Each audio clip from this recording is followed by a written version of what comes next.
Fala galera, eu estou hoje aqui com o Marcelo Bernstein, nome diferente. Ele é psicólogo e vai falar sobre temas muito profundos nos dias atuais, como burnout, você que está cansado, estourado de trabalhar. Para quem tem crise de ansiedade, esse é um assunto fantástico, e problemas sexuais. A gente vai aprofundar essa conversa, primeiro conhecendo um pouco do Marcelo. Obrigado, Marcelo, pelo convite que eu você que agradeço. aceitou. Obrigado pelo seu tempo, obrigado por você ter vindo aqui no Tenha Mais Resultado. E começando a conversa, Marcelo é o cara que tem 40 anos de faculdade, 40 anos de estudos. Então eu queria que você contasse um pouco aí da sua jornada acadêmica. Minha jornada acadêmica começou com a formação em jornalismo lá no final dos anos 70, quando eu fiz a faculdade de publicidade, emendei com jornalismo, porque eu descobri que publicidade não era bem minha praia, fui fazer jornalismo, e aí passei 30 anos como profissional de jornalismo, até o dia que eu já tinha feito praticamente tudo e resolvi retomar um velho projeto que era fazer a formação em psicanálise. E aí fui fazer a formação em psicanálise, foram 4 anos de formação. Aí resolvi, no meio disso, fazer a graduação em psicologia. E como eu já era formado, eu consegui eliminar pelo menos 1 ano e meio da faculdade, que senão eu teria que ter feito 5 anos da graduação. Nesse meio tempo, como eu já era formado também, eu fui fazer a pós-graduação em psicologia clínica e uma pós-graduação em sexualidade humana. Eu acabei conseguindo me formar nas pós junto com a graduação em psicologia. E aí eu fui fazer o mestrado em 2015, que eu terminei em 2017. E aí comecei o doutorado ano passado, mas dei uma trancada para organizar a vida um pouquinho, que a agenda está tumultuada. E quanto tempo você deu aula em faculdade? Eu dei aula há mais de 10 anos, porque eu dei aula na Gama Filho, na Estácio, na antiga faculdade da cidade, ou universidade, como eles gostavam de chamar, na faculdade onde me formei em jornalismo, que é a Faixa, que também está, não sei como é que está hoje em dia, mas enfim, foi uma faculdade tradicional durante os últimos 50 anos na área de comunicação, e dei aula na Unicarioca. E quanto tempo você ficou escrevendo para jornais? Porque você foi colunista durante muito tempo. Eu passei escrevendo para jornal, quase 30 anos, né? Porque eu fui entre jornalista e editor de revista, diretor de redação, foi a maior parte da minha carreira, cerca de 20, 25 anos. E quais veículos você passou nesse tempo todo?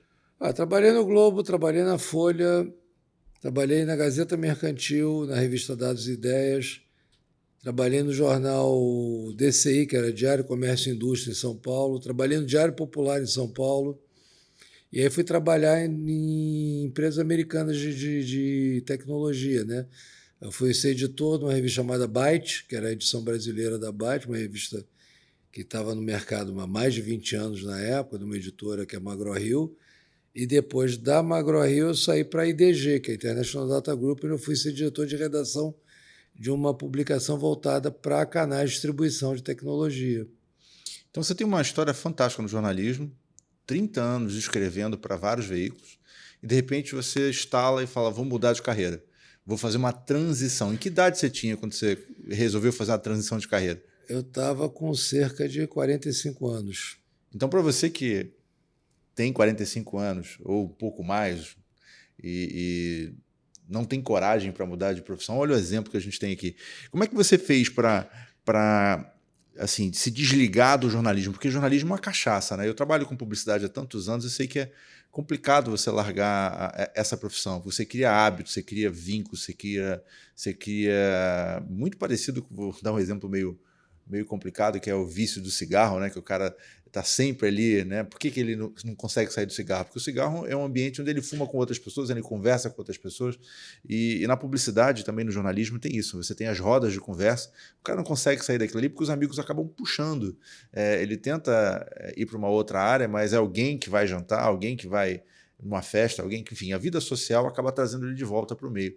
Como é que você conseguiu fazer essa virada? Bom, na verdade, eu nunca me desliguei completamente das pessoas. Eu continuo encontrando pessoas da minha época de jornalista, continuo convivendo com o pessoal. E tem vários jornalistas que acabaram virando psicólogos e psicanalistas também. Nos últimos tempos, eu sou de pelo menos uns 4 que acabaram resolvendo trocar de profissão. Porque o que acontece? Na verdade, são 2 profissões que têm uma coisa muito em comum, que é escutar as pessoas. Eu passei os últimos 30 e tantos anos escutando pessoas. Só que numa eu escutava as pessoas para contar as histórias. Hoje eu escuto as pessoas para ajudar a reescrever as histórias delas. Só mudei um pouquinho o resultado final, mas no final das contas eu continuo trabalhando com gente. Interessante o seu ponto de vista, mas não tem uma relação também próxima à questão da pressão que é trabalhar num jornal, num veículo? Porque toda hora você tem mudança, toda hora você tem coisa quente entrando, tem que parar tudo, vai escrever, vai cobrir matéria. Enfim, a gente que trabalha em comunicação sabe o quanto que esses ambientes que tudo muda o tempo inteiro são estressantes. Não tem uma relação meio que, deixa eu me curar primeiro, eu vou estudar essa psicologia, já que você citou que tem tantos jornalistas aí fazendo essa mudança também? Não, na verdade, o que acontece? Ao mesmo tempo que é estressante, é uma coisa extremamente sedutora, né? Porque você gosta desse movimento constante, onde o tédio é uma coisa que não existe, na verdade. Mas assim, é extremamente cansativo. Isso é uma das coisas que eu não tenho a menor saudade do jornalismo, é exatamente essa correria, essa pressão do tem que fazer isso aí, tem que botar na gráfica, tem que estar na banca no dia seguinte, ou tem que estar de manhã cedo embarcando no avião para Brasília porque tem que chegar na mão do assinante. Não, isso eu não tenho a menor saudade. E, na verdade, o me curar não é bem o caso, porque, na verdade, eu faço terapia já desde os 17 anos de idade. Como psicólogo, como psicanalista, eu simplesmente dei continuidade, porque assim, ao longo da minha vida eu fui fazendo vários ciclos de terapia. E já que a gente Depois que você começa, nunca para, na verdade. E já que a gente está falando sobre ambientes estressantes, como é que funciona essa questão do burnout, que é a palavra da moda no momento? O burnout ele é, na verdade, o esgotamento emocional e psicológico profundo, né? É quando o cara chega ao limite do que ele consegue ter como recurso de funcionamento psíquico. Ele não tem mais, assim, sabe aquele motor que já não tem mais o que queimar? Começa a queimar no vazio, tá ali, como a gente brinca, está no cheiro já. O cara já está ali, o cara já não tem mais o que fazer, já está estourado. Psiquicamente ele não está mais dando conta. Então, o que acontece? Ele começa a exibir sintomas como crise de ansiedade grave.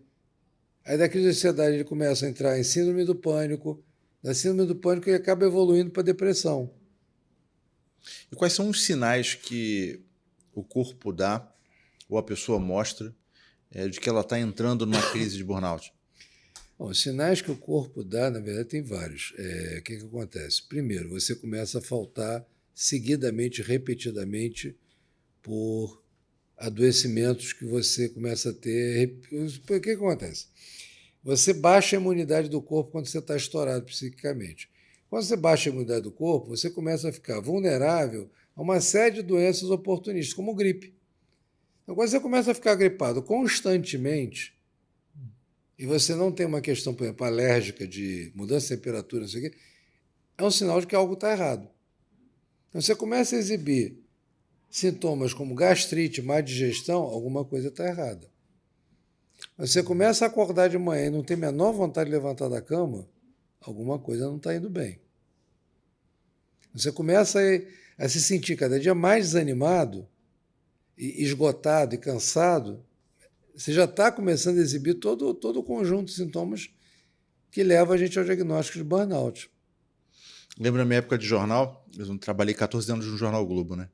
Uma das coisas que me estressava, né, nessa vida maluca que é o dia a dia de um jornal, era perceber que eu começava a estourar caspa. Então era caspa na cabeça, depois era caspa na sobrancelha, caspa no bigode, que eu chamava que era o caspogode.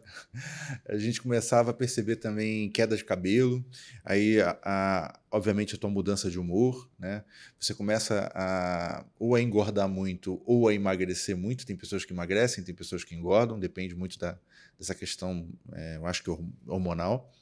E uma coisa que é muito característica é a pessoa não conseguir sair desse ciclo e, obviamente, abusar de alguma área, né? Ou ela vai abusar do álcool, ou ela vai abusar do cigarro, ou ela vai abusar de alguma área para buscar um relaxamento, né? Eu chamo de válvula de escape.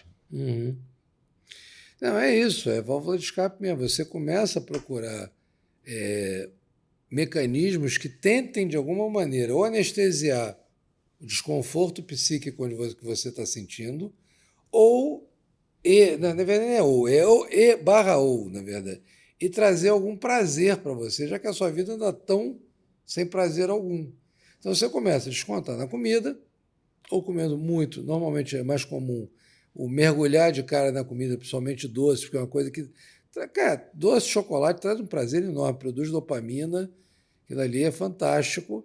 Só que aí você começa a ter que ter um ciclo de compulsão, porque você come, traz prazer, anestesia um pouco o sofrimento. Aí aquilo ali passa. Aí você quer mais e vai mergulhar na comida. Tem gente que mergulha em massa, porque carboidrato também acaba, é açúcar no final das contas, acaba produzindo dopamina também. Tem gente que vai descontar no álcool, que também é. Vamos lá, você ficar embriagado, anestesia. Tem gente que vai descontar em drogas. Sejam elas legais ou ilegais, tem gente que vai mergulhar nas drogas. Tem gente que vai mergulhar em comportamentos compulsivos, como o sexo, por exemplo. Tem gente que vai mergulhar em consumo compulsivo, como forma de tentar. É sempre alguma coisa que vai entrar num ciclo de compulsão, porque aquilo ali, teoricamente, traz algum prazer e traz algum tipo de anestesia para o sofrimento.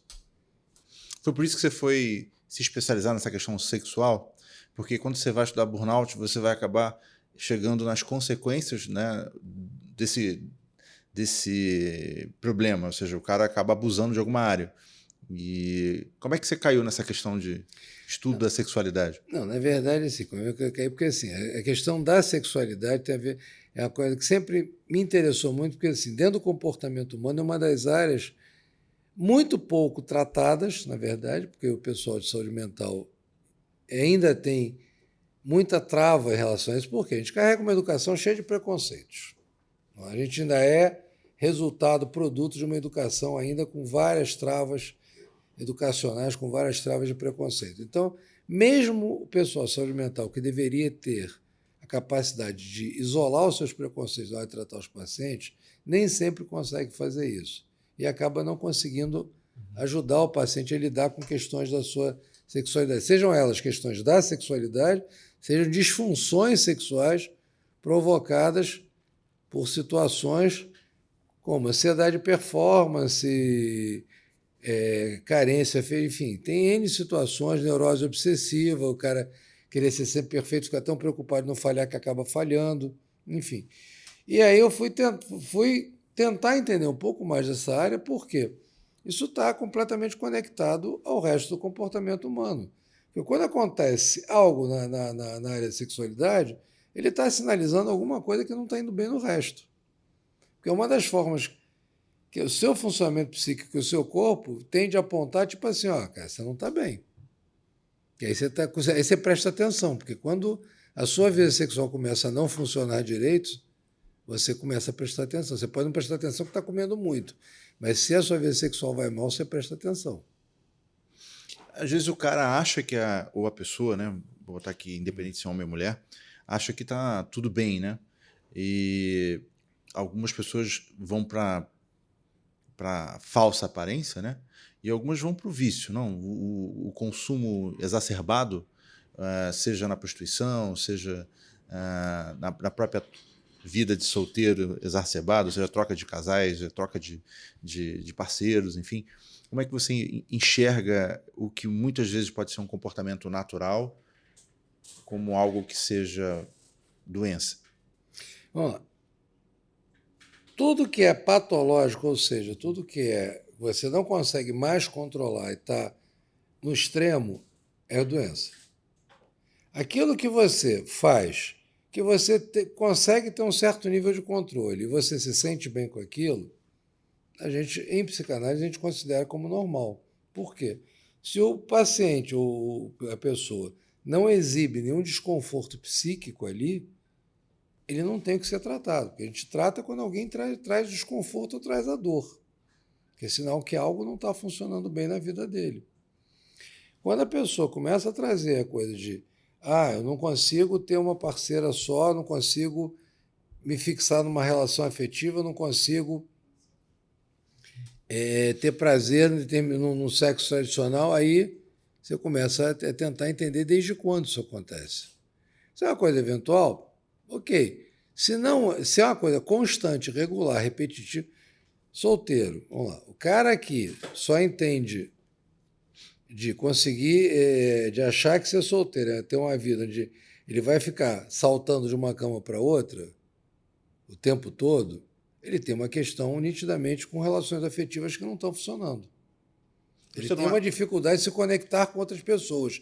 E aí ele fica nessa coisa de ligações casuais o tempo todo. Mas você não acha que num mundo com tanta coisa na palma da mão, Instagram, Facebook, TikTok, Tinder, no mundo de tantas facilidades, onde você consegue fazer uma conexão em um toque, você não acha que isso aumenta,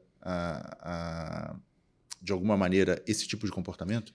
Não, a tecnologia ela vai exacerbar esse comportamento. Ela vai realmente ser um fator complicador, na verdade. Por quê? Você tem uma facilidade extrema e, ao mesmo tempo, a gente vive numa sociedade que pressiona você a estar presente em tudo, a fazer tudo, a ser o cara perfeito, a ter o corpo perfeito, a ter as conexões todas. E aí você se sente pressionado a ter que estar fazendo tudo o tempo todo. Só que isso não funciona. O cérebro humano, o psiquismo humano não está preparado para isso.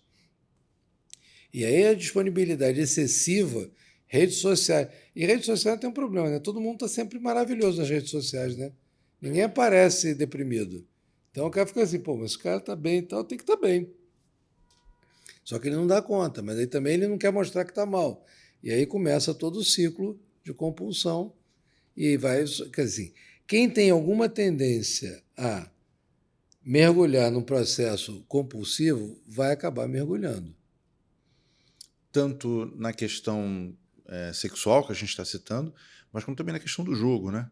Porque agora com N cassinos virtuais, os bets da vida, apostas esportivas, enfim, existe uma série de formas da pessoa se perder com essas jogatinas digitais, não?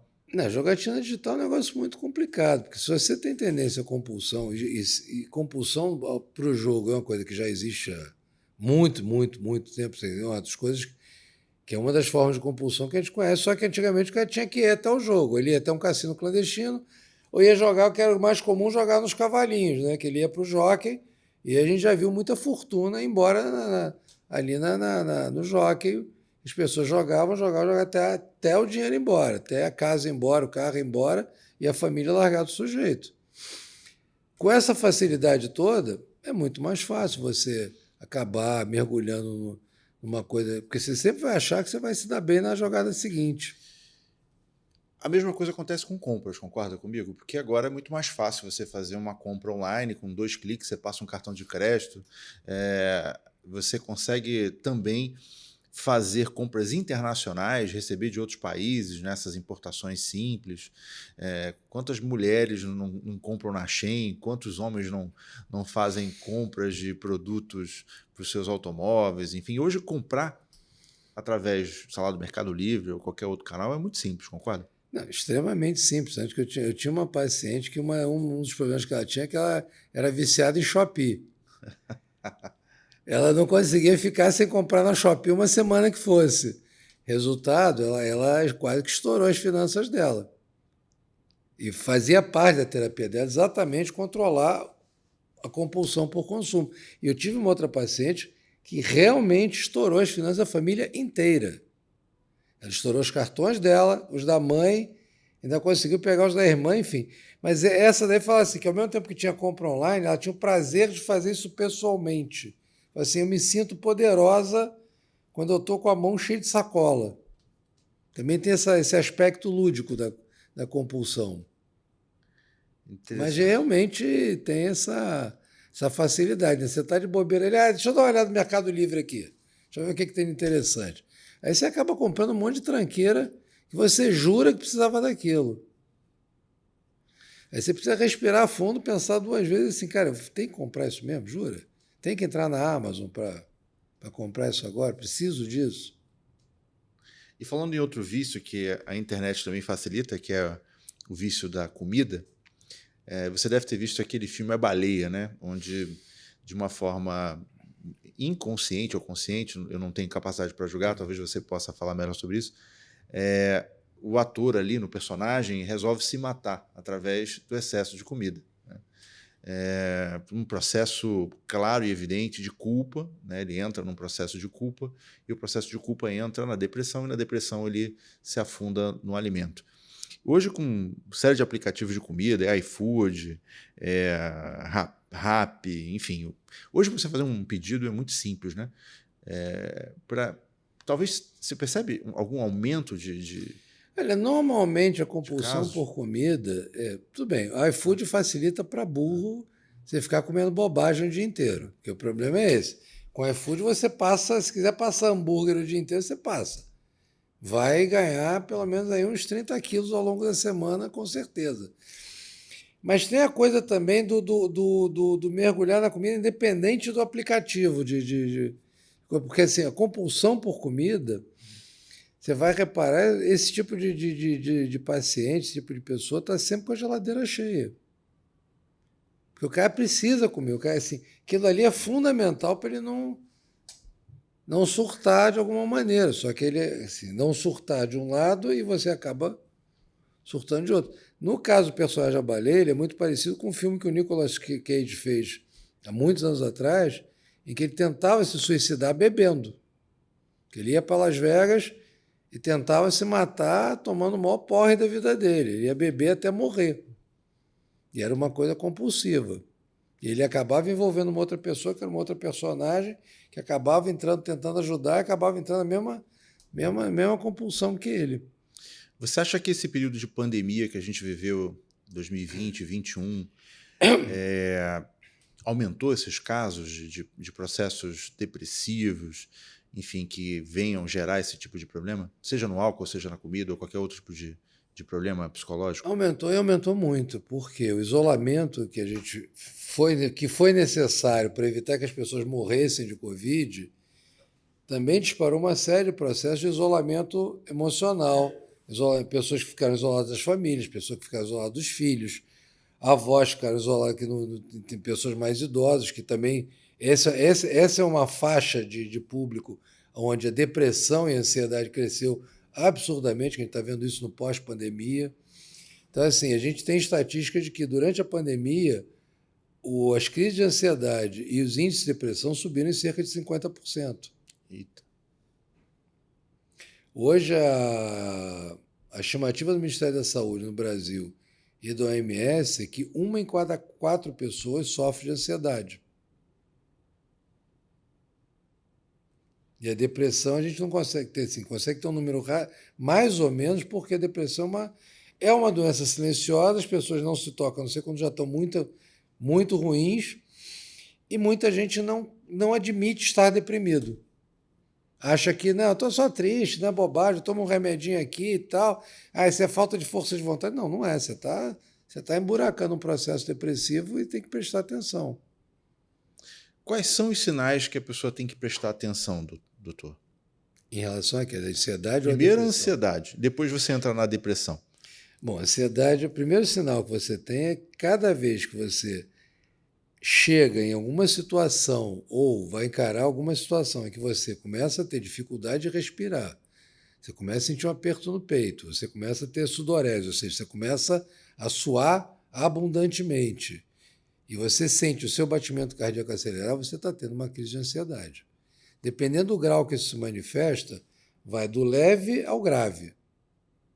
Eu tinha um paciente que hoje em dia não acontece mais isso com ele, mas ele chegava no meu consultório, ele parecia que tinha passado por uma ducha. Ele chegava absolutamente encharcado de suor. Ele tinha que passar uns 10 minutos respirando, e a gente tinha que fazer exercício de respiração para ele baixar o batimento cardíaco para conseguir começar a sessão. Ao longo do tempo, com o processo da análise dele, ele foi começando a controlar, foi começando a entender de onde surgia a ansiedade, começando a ressignificar uma série de coisas e conseguiu começar a controlar as crises dele. Hoje em dia, ele tem situações pouquíssimas onde ele admite que tem algum nível de... E mesmo assim que ele consegue controlar. Ele reconhece, para, respira, controla e segue adiante. Ele era tipo de entrar em pânico de fazer exame de check-up, de achar que ia dar tudo errado. Que ia achar alguma doença grave, que ia ter câncer. Então você sempre vai estar esperando, você sempre acaba esperando o pior e você acaba sempre. Daí para você entrar numa crise de pânico, porque você paralisa também. À medida que esses sintomas vão crescendo, você simplesmente paralisa. Simplesmente pode ter um ataque cardíaco. Por exemplo, se a pessoa for cardiopata, ela pode ter um treco ali. E doutor, e como é que se identifica os casos ou os sinais de depressão? O primeiro sinal é quando você começa a se sentir extremamente cansado, você dorme e acorda ainda sentindo cansado, ou seja, seu sono começa a ter uma qualidade péssima, você não descansa, quer dizer, aquele momento que o corpo tira para desligar, onde você deveria conseguir repousar corpo e o cérebro, você não consegue, porque o seu cérebro continua ali, continua trabalhando e você acorda exausto. E você acorda no dia seguinte, você começa a sentir desanimado, você começa a ficar sem vontade de trabalhar, você começa a só trabalhar, sem vontade de exercer qualquer atividade, você começa a querer se isolar, você começa a ter mudanças de humor, que você mencionou anteriormente, você começa a ficar uma pessoa mais azeda, mais mal-humorada, mais agressiva, ou vai se fechando cada vez mais. Aí você começa a querer se isolar, aí tem uma hora que você começa a querer não sair de casa mais. E no grau extremo da depressão profunda, você simplesmente fica em casa, se tranca no quarto e se deixa morrer. Na verdade, sua vida vai indo por ralo. Esse momento é o momento mais grave, que é o momento de tirar o cara do buraco, é complicado. E como é que você identifica isso em crianças? Porque é um público mais sensível, não? Olha, crianças deprimidas, assim, acontece. Eu não trabalho com criança diretamente, eu trabalho com de pré-adolescentes em diante. Então, em pré-adolescentes e adolescentes, você começa a ver, na verdade, essa tendência ao isolamento. Isolamento, mudança de humor, não querer sair do quarto, não querer tomar banho também, que apesar de ser um sintoma muito comum na adolescência, que o adolescente e o chuveiro são duas coisas nem sempre se atrai, mas muitas vezes se repele, mas assim, fica muito visível, porque a pessoa não quer comer, não quer tomar banho, não quer trocar de roupa, ela vai tendendo ao isolamento, vai ficando cada vez mais mal-humorado, e assim, a dificuldade é identificar nisso o que é típico da adolescência, que é uma fase de transformação muito complicada para a gente, em que a gente não é mais criança, a gente está enterrando simbolicamente aquela criança que a gente foi, e a gente ainda não é adulto e é cobrado pelas duas coisas. Então, é uma fase muito complicada, é uma fase que você está explodindo de hormônios, você está descobrindo o que se chama vida sexual, enfim, você está descobrindo o que é a sua construção de sexualidade que você vai ter dali para frente, ou pelo menos experimentar possibilidades daquilo que é efetivamente sintoma de depressão. E tem que prestar atenção por quê? Nesses casos da adolescência, você tem uma ocorrência, hoje em dia, muito mais frequente do que a gente chama de ideação suicida, que o adolescente começar a ter pensamentos autodestrutivos. O cutting não é necessariamente, quer dizer, aquela coisa do adolescente se cortar, não é um sinal de que o adolescente quer se matar, muito pelo contrário, que é uma chamada de atenção em que ele está tentando, de alguma maneira, restabelecer algum nível de percepção dele próprio através da dor que o autocorte causa. Mas quando ele começa a se fechar demais, começa a ficar muito ostra, digamos assim, é para prestar atenção, porque ele pode estar entrando num processo depressivo muito pesado, e dali para ele ter uma atitude impulsiva, porque o que acontece? A passagem para o suicídio, na verdade, é um nível de angústia que o ser humano experimenta tão alto em que ele enxerga aquilo ali como uma saída lógica para terminar aquela angústia que ele está vivendo. Então, se ele já está muito deprimido, ele reúne o que ele tem de resto de energia e resolve partir para aquilo, porque ele não está mais dando conta de viver daquela maneira. E uma coisa que os pais precisam prestar atenção é tentar manter o canal de comunicação aberto. Apesar do adolescente não querer nem sempre ficar conversando com os pais, se abrir com os pais, mas tem que haver uma forma de tentar manter esse diálogo aberto para você conseguir saber o que está acontecendo. Mas é muito difícil, né? Porque a pandemia jogou os adolescentes para o mundo virtual de uma forma muito forte.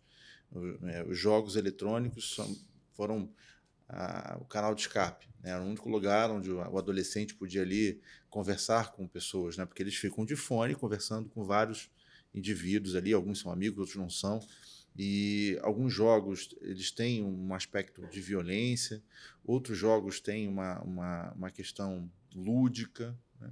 Como é que você vê isso? Porque às vezes o pai e a mãe estão vendo lá o filho no computador ou no PlayStation, sei lá, tá teoricamente se distraindo, mas ele pode estar ali criando ainda mais uma área de isolamento, seria isso? O problema dos jogos não é nem a questão dos jogos serem violentos, Uhum. porque assim, a violência dos jogos faz parte do universo de fantasia que o adolescente até consegue distinguir na maior parte dos casos. A não ser que o adolescente tenha um problema psíquico muito, muito mais sério e comece a achar que aquilo ali pode fazer parte da realidade dele, que é uma outra história. A gente está falando de um adolescente psicótico, não um adolescente razoavelmente normal, que dali faz parte do universo de fantasia. O problema é ele começar a achar que aquele universo de fantasia é o único universo que ele dá conta de estar ali, que é a única coisa que interessa, porque ali ele consegue conversar com as pessoas, e dentro de casa ele não consegue conversar com os pais. Enfim, aí vira que nem a compulsão pela comida, a compulsão pelo videogame, pelo jogo de computador, é a mesma coisa. E aí, nesse caso, os pais precisam exercer o papel de pais e colocar alguns limites. Porque não dá para deixar o adolescente, que nem eu já ouvi relatos de pacientes meus que são pais, porque meu filho fica no jogo, se duvidar, 8 horas direto. Eu falei, cara, não dá. 8 horas direto ele está deixando de fazer um monte de coisa que ele precisaria fazer, inclusive. E está deixando de viver. Então, Mas a vida, ela impõe certos hábitos, né? Geralmente um pai trabalha fora, a mãe também trabalha fora, o adolescente vai ficar meio período na escola e outro meio período em casa, sem essa supervisão de um pai ou de uma mãe. Em geral, esse é o cenário, né? E nesse meio período que ele está sem supervisão, ele teoricamente consome ainda mais o vício. Se for o vício do game, ele vai ficar essa tarde inteira lá conectado. Porque eu lembro que, na minha época, você chamava os amigos para sua casa para você jogar videogame.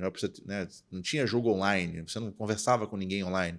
Hoje eles preferem cada um na sua casa porque eles se conectam através do Wi-Fi. Então estão falando, então tem 3, 4, 5 amigos ali, eles se encontram naquele mundinho ali e aquilo meio que vira uma praça, né? Uma praça de conversa.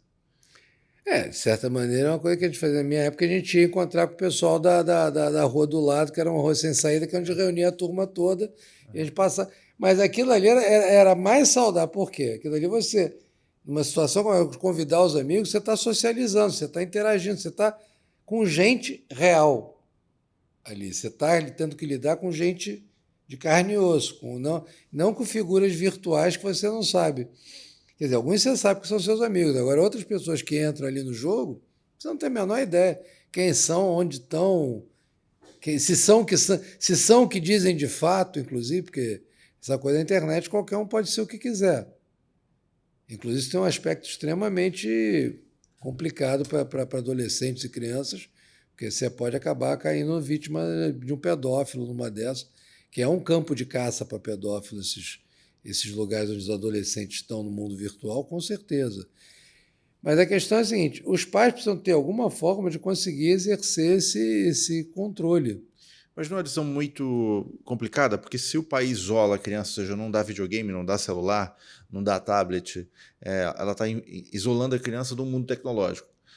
Se por acaso ela dá o celular, dá o tablet, dá o videogame, ela também, o pai nesse caso, está ali deixando a criança meio que à mercê desse risco.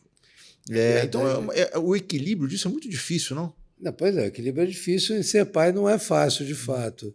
Ser pai é muito complicado, mas na verdade a gente está falando do meio termo. Não é isolar da tecnologia, também não é deixar frouxo sem controle algum. É você poder ter uma relação com o adolescente onde isso possa ser usado com algum nível de responsabilidade. Lógico, sabendo que a responsabilidade de um adolescente é uma coisa limitada. Então, você tem que exercer alguma supervisão? Tem.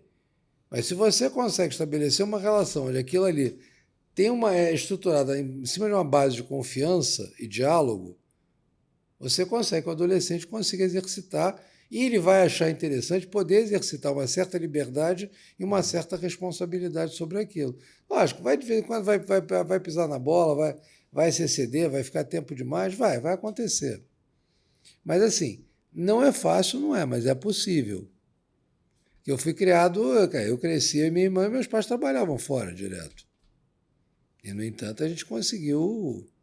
Lógico, de vez em quando eu passava a tarde inteira na rua com os amigos, esqueci de fazer dever de casa, mas aí isso tinha consequências, óbvio. Também tem isso, a responsabilidade também passa pela noção de consequências, do preço que as escolhas têm. Os aplicativos, né, a Apple tem um controle parental, o Google também tem um controle parental onde você coloca ali o seu filho como uma conta, né, uma subconta da sua conta de parente, né, de pai. Sim. É o controle parental, né? Mas nos videogames eu não vejo isso. Ou seja, não há no PlayStation, sei lá, esse tipo de controle. É claro que a classificação dos jogos, né? Quando você compra um jogo, você sabe a classificação etária para aquela criança. Mas na área do videogame é bem complicado isso.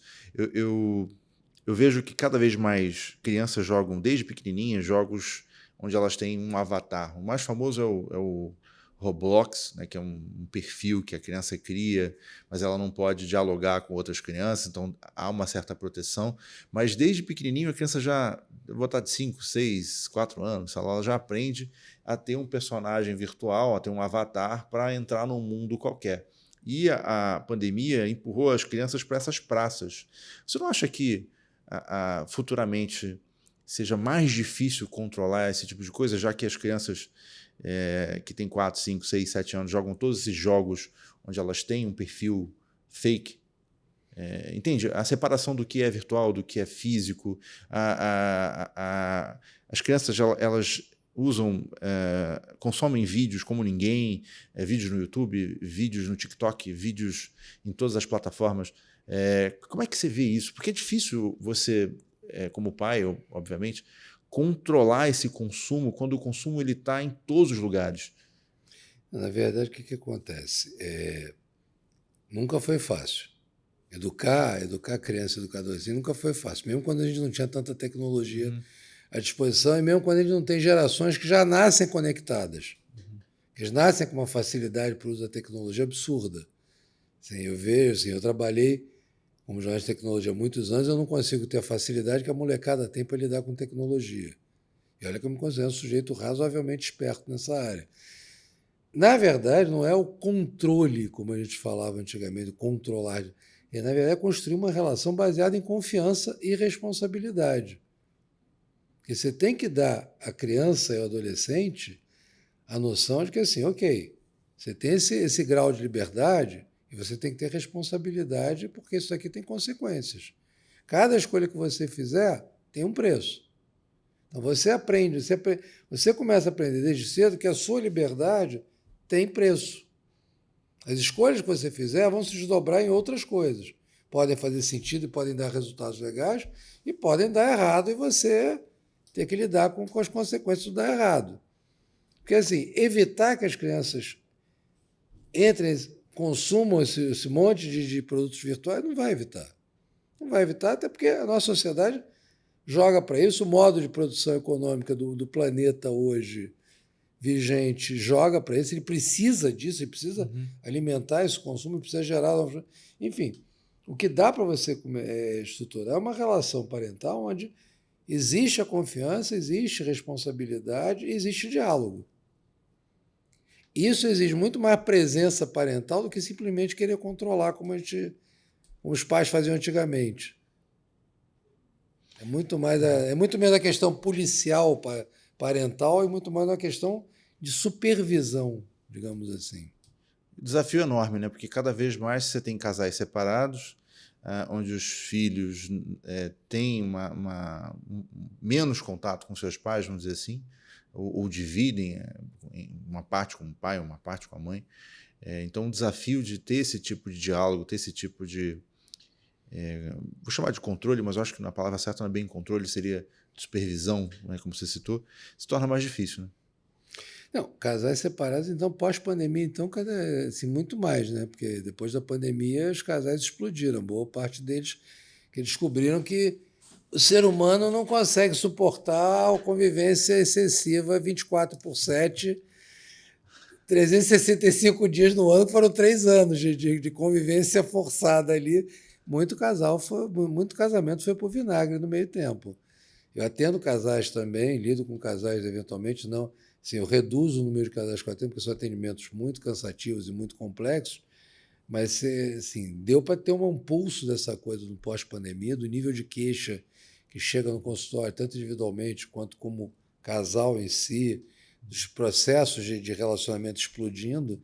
A coisa. Alguns poucos casais conseguiram ser mais fortes. A grande maioria explodiu mesmo. Posso dizer que quem passou a pandemia colado com o seu cônjuge ali direto vai morrer do lado dessa pessoa? Porque se passou 2 anos ali colado, pelo menos a gente teve área, não vou falar 2 anos, mas pelo menos aí de isolamento total, acho que a gente teve uns 6 meses, né? Eu lembro de cenas como o povo, cara, não pode ir para a rua, né? Tem que volta para a rua com uma comprinha, tem que passar álcool na mão na compra, tirar a roupa lá e deixar a roupa lá de fora, tomar banho imediato. Se você botar, eu lembro uma cena que eu botei a minha família no carro, a gente foi passear pela orla e não tinha ninguém na orla. E aí eu fui abrir um pouquinho a fresta da janela só para respirar um ar puro. Não abra a janela que o vírus pode entrar. Vamos só no ar-condicionado, né? Tinha uma série de neuras nessa época. Então você acha assim, quem passou pela pandemia vai morrer junto? Eu saía para caminhar quase de Ah, madrugada, às vezes, porque era o horário que tinha menos gente na rua. Mas muito mais pela preocupação que os outros tinham de se contaminar, porque como eu estou na área da saúde, e e depois de algum momento, a partir de 2022, no início, eu comecei a voltar a atender presencialmente e atendi muitos profissionais da saúde que trabalharam em centros de Covid. Então, assim, ou eu estava vacinado, ou eu estava imune, ou então eu estava lascado. Então, assim, a gente tomava cuidado, óbvio e tal, mas, assim, o que acontece? De metade de 2020 a final de 2021, as pessoas conseguiram superar suas dificuldades e conseguiram administrar, entender como é que funcionam as suas relações, com certeza com relações muito mais sólidas e muito mais fortes do que estavam antes. Se vão morrer juntos, eu não cometeria esse exagero, dizer, porque eu não cacei. Mas, assim, que tendem a durar muito mais essas relações, com certeza. interessante. Sai muito mais fortalecido.